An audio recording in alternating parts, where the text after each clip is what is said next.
2 दिन पहले एरोड्रम क्षेत्र में ट्रक चालक पर हमला कर हुई ट्रक लूटपाट की घटना का खुलासा करते हुए पुलिस ने ट्रक के क्लीनर सहित उसके साथियों को पकड़ा है। पूछताछ में क्लीनर ने बताया कि ड्राइवर द्वारा किए जा रहे शोषण से परेशान होकर उसने वारदात को अंजाम दिया था।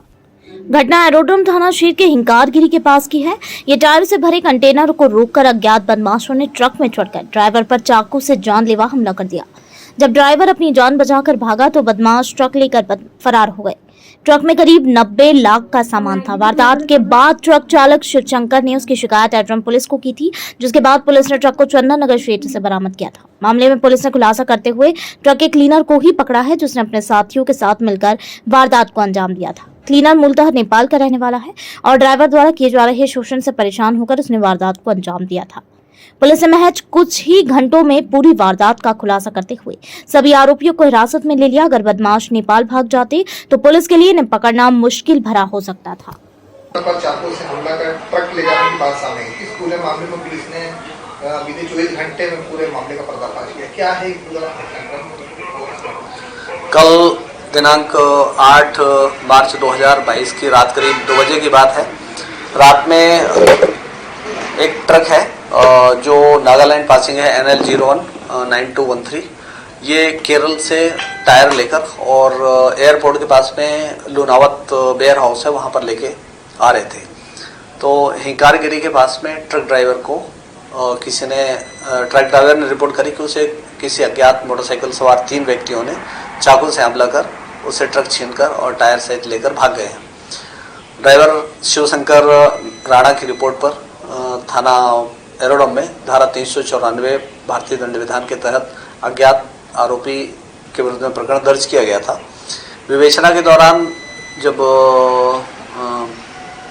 ट्रक की तलाश की गई आसपास में, तो जानकारी प्राप्त हुई कि ये ट्रक एक चंदन नगर थाना क्षेत्र में ई सेक्टर में नगीन नगर के आगे एक इलेक्ट्रिक लाइन से टकराने के बाद में स्पार्क होने के बाद वहाँ पर वो कुछ लोग उसको छोड़कर भाग गए हैं।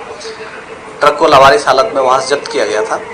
ड्राइवर से जब विस्तृत पूछताछ की गई तो उसने जानकारी दी कि उसके साथ में एक कंडक्टर भी था जो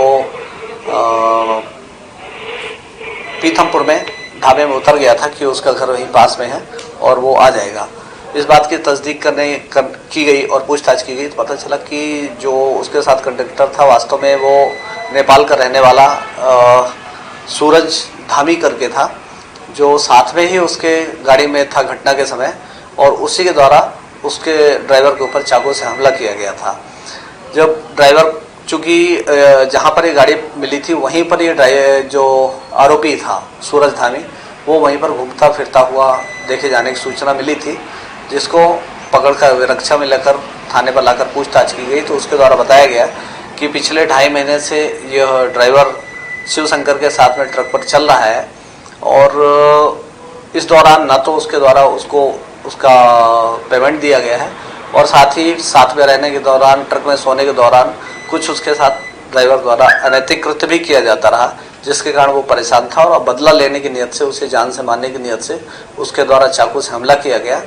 और जब वो ड्राइवर शिवशंकर घायल हो गया और ट्रक से नीचे कूदकर जान बचाने के लिए भागा, उस दौरान ये जो क्लीनर है ये ट्रक को और टायर सहित टायर से भरा हुआ था जो इसको लेकर वहां से भागा, किंतु रास्ता भटक जाने से एरोड्रम थाना क्षेत्र के पास कालानी नगर क्षेत्र से नगीन नगर होते हुए और चंदन नगर क्षेत्र के इस सेक्टर में पहुंचा, जहां आगे रास्ता बंद था और ट्रक उसको लेके जा नहीं पाया। इसको ट्रक माल सहित बेचकर और नेपाल भागने का प्लान था, लेकिन वो उसमें सफल नहीं हो पाया और गिरफ्तार कर लिया गया है।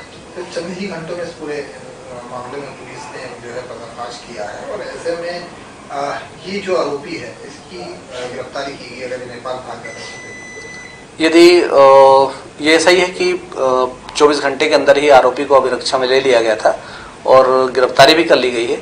यदि ये यहाँ से निकल जाता और माल जिसमें करीब 45 लाख का पूरा ट्रक सहित माल है, यदि बेच कर निकल जाता और नेपाल अपने घर पहुँच जाता तो फिर इसको गिरफ्तार करने में काफ़ी परेशानी आती, क्योंकि ड्राइवर द्वारा उसका नाम, पता या ठिकाना या उसकी ID के बारे में उसके पास कोई प्रमाण नहीं थे। इसलिए आगे अगर ये गिरफ्तारी नहीं होती तो काफ़ी समस्या आती।